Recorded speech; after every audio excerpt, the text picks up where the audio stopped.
Bonjour à tous, on se retrouve aujourd'hui sur Pleine Grandes Écoles avec Alexis de CGI Business Consulting. Salut Alexis, est-ce que tu peux te présenter, revenir un petit peu sur ton parcours jusqu'à CBC? Écoute, déjà merci de m'interroger aujourd'hui.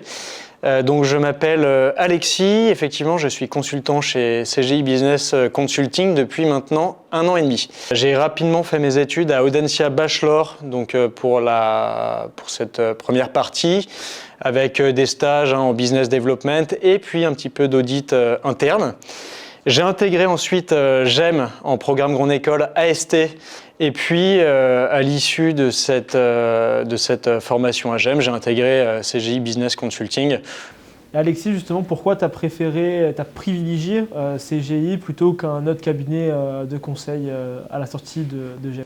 Écoute, c'est très simple. Alors j'ai passé un certain nombre d'entretiens à la sortie de l'école, comme un certain nombre de mes collègues, je pense. Et moi, je fonctionne au fit, c'est-à-dire que j'ai discuté avec un certain nombre de directeurs, j'ai fait quelques process et rapidement, j'ai découvert des Gémiens chez CGI Business Consulting au cours de mes processus, au cours de mes échanges. Le contact est très bien passé et finalement, je cherchais vraiment à travailler dans le conseil en management à Paris. L'entreprise répondait à tous mes standards et tu vois, aujourd'hui, je parle avec toi, j'y suis très bien. Au top. Ça fait, ok. Très, très clair. En termes de profils qui peuvent prétendre à rejoindre CGI Business Consulting, est-ce qu'il y a des profils qui sont privilégiés? Est-ce qu'il y a des groupes d'écoles au sens large qui sont favorisés ou pas nécessairement? Bien sûr. Alors, pour les profils, la question est très large. Je vais plutôt répondre sur la notion de groupe d'école dans un premier temps. On recrute beaucoup, je le sais, de personnes issues d'écoles d'ingénieurs. Là, je t'avoue que moi-même, comme mon badge l'indique, je ne suis pas forcément issu d'école d'ingé, donc je ne suis pas forcément apte à en parler en détail, mais on a beaucoup de centraliens, par exemple, chez CBC. Et pour ce qui est école de commerce, on va essentiellement cibler les institutions du top 10.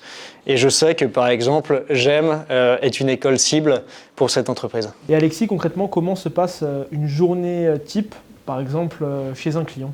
Ouais, tout à fait. Alors c'est très variable une journée type chez un client, ça va dépendre des sujets du jour.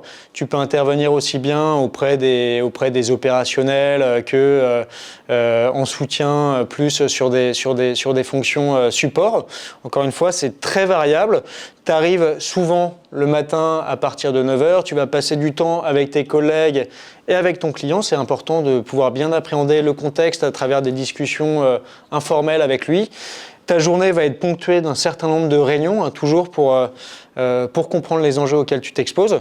Et puis, également, à la rigueur, de temps à autre, de réunions avec le cabinet, étant donné que, comme tu le sais, le conseil, c'est aussi une vie, en l'occurrence côté CGI Business Consulting. C'est vraiment double casquette.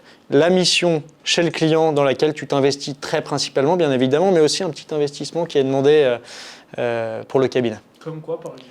Comme quoi, ça peut être ce qu'on appelle des vies de communauté.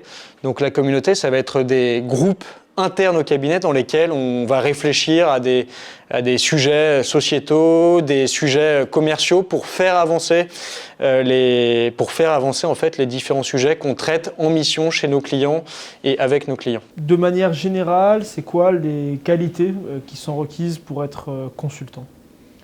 Alors, je te dirais que pour être consultant, la première qualité, ça va être la rigueur.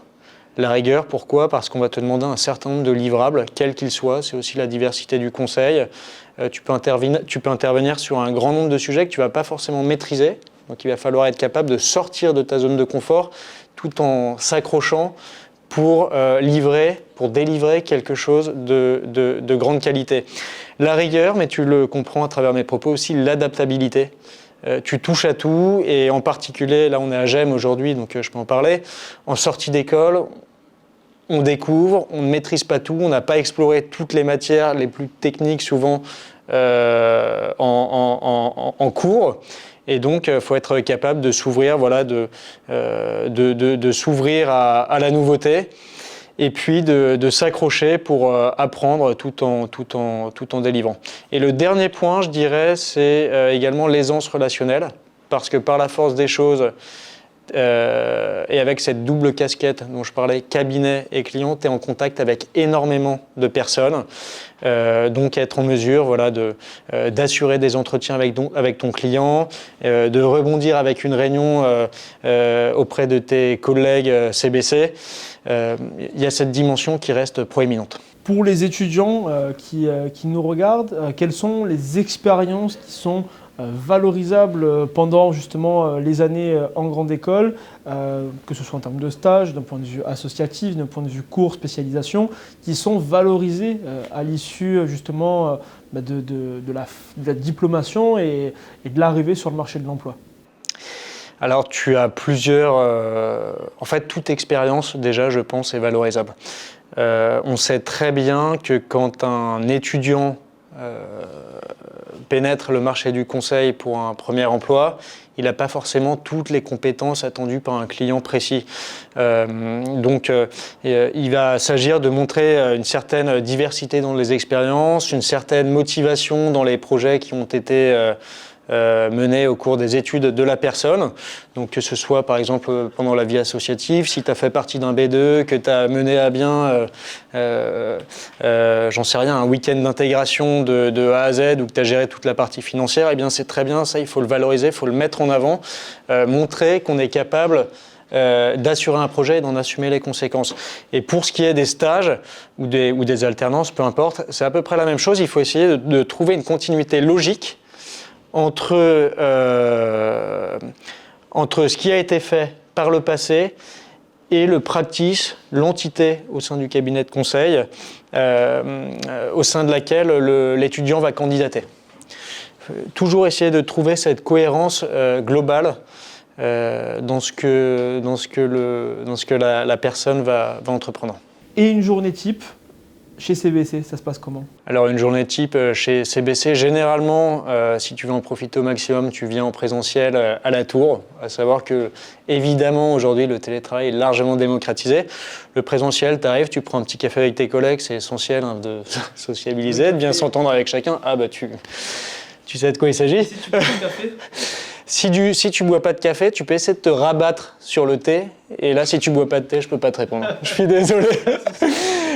Non, alors plus sérieusement, il y a un très grand nombre d'activités possibles en interne dans les cabinets de conseil. Tu peux faire partie des communautés, donc on en a parlé brièvement tout à l'heure. Ce sont des sujets sur lesquels tu réfléchis et tu essaies de te porter, sur lesquels tu te portes volontaire pour faire avancer les grandes réflexions, disons, du cabinet. Il y a toute la partie proposition commerciale, donc business development, sur laquelle tu vas pouvoir éventuellement aider les directeurs, les personnes en charge du commercial, donc préparer des propals, des choses comme ça. Tu peux aussi contribuer bien évidemment à toute la phase RH, donc recrutement de nouveaux talents et autres. C'est vraiment très vaste. Qu'est-ce qui distingue CGI Business Consulting d'un autre cabinet de conseil? Alors, il faut savoir que CGI Business Consulting, aujourd'hui, dans les classements du conseil en management en France, fait partie du top 3 des cabinets. Donc, CGI Business Consulting, tu le sais peut-être, est une vieille entité qui est adossée au groupe CGI. Donc, une force de frappe absolument énorme qui répond à tous les besoins aujourd'hui du marché multisectoriel, multifonctionnel. On est en mesure de répondre très rapidement à n'importe quel besoin de nos clients. Et puis je dirais d'un point de vue plus personnel qu'on a cette excellente ambiance au quotidien entre collègues. Ça me semble très important. Et une confiance qui nous est attribuée de la part des directeurs qui est vraiment très appréciable. Et enfin, pour conclure, un mot, adresse-toi directement aux étudiants pour leur donner de la force, les conseiller et les intéresser finalement. Quels tips tu peux leur donner pour devenir consultant et pourquoi pas rejoindre CGI Business Consulting? Bien sûr. Écoutez, le premier point, soyez curieux, soyez enjoués. quelles que soient les expériences que vous avez eues par le passé, en stage, en alternance, je l'ai dit tout à l'heure, venez frapper à notre porte, on vous accueillera avec grand plaisir. Il n'y a pas un profil type pour faire du conseil, qui plus est chez CGI Business Consulting. Tous les CV nous intéressent, tant que vous êtes motivé, adaptable et que vous avez envie de découvrir de nouvelles choses, vous serez parfait pour notre cabinet. Donc n'hésitez pas. Merci beaucoup Alexis, on se dit à très vite sur Planète Grandes Écoles. Ciao.